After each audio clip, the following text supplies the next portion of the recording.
Do you understand how the neurons in your head somehow turn chemicals and electricity into thoughts, feelings, memories, reactions, identity, and meaning? Well, I sure don't. And I have a degree in some of this stuff. Hello, hello. My name is Chad, and this is Growing with Chad. We're not born with an instruction manual. Each of us has to figure out this world, our lives, and ourselves as we go.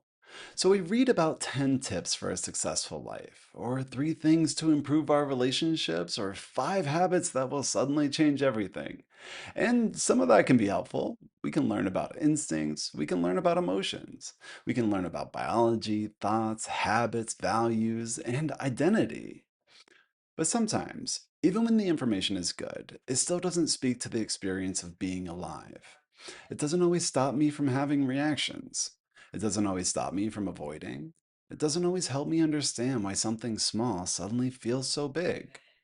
And most of the time, it just makes me feel guilty. Because then I start thinking, I should be able to fix this.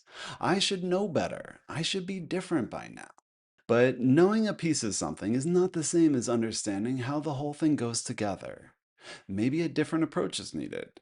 Maybe what you know is not wrong, maybe you just don't have a way to fit it all together. Imagine I was taking apart a car engine, and I showed you one piece. I could explain what the piece does and how it works a little, and that might be useful.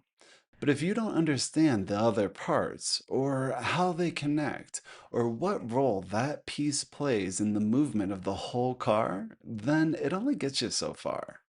If I tell you how the windshield wipers work, that doesn't explain how the car gets down the road.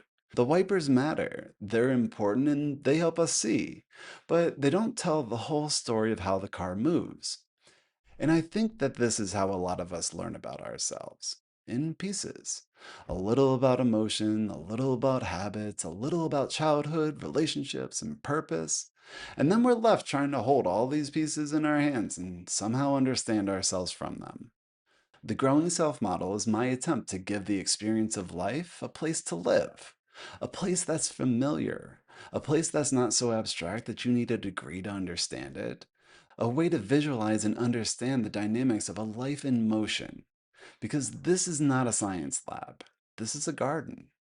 You're not a machine that needs to be taken apart and repaired. You're a living system.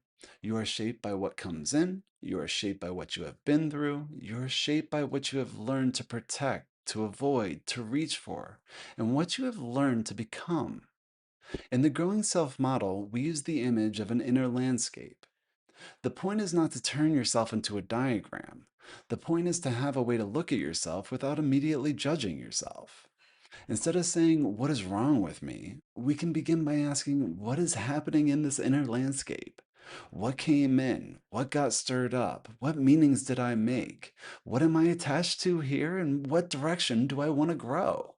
That shift matters because when we only see ourselves as problems to solve, we usually meet ourselves with pressure. But when we begin to see ourselves as something living, we can meet ourselves with curiosity. And curiosity creates space space to notice, space to understand, space to choose, and most importantly, space to grow. That's why a model matters. Not because it gives us every answer, not because it turns life into something simple, but because it gives us a way to see what is happening with more compassion and clarity. When life is feeling confusing, when your reactions feel bigger than they should, it can help to have a place to begin. Not with judgment, not with shame, not with the question, "What is wrong with me?" but with curiosity. This is not to make you perfect. It's here to help you see yourself as something living, something shaped, something responsive, something capable of growing. So, as we move through this series, we're going to walk through the landscape together, slowly, gently, and piece by piece.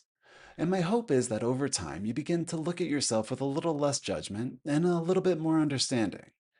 Well, if this way of looking at yourself feels helpful, I would love for you to like this video, subscribe to the channel, and follow along as we keep exploring the growing self together. And of course, if you want to learn more, you can visit growingwithchad.com. Thank you for watching, and I'll see you on the next video.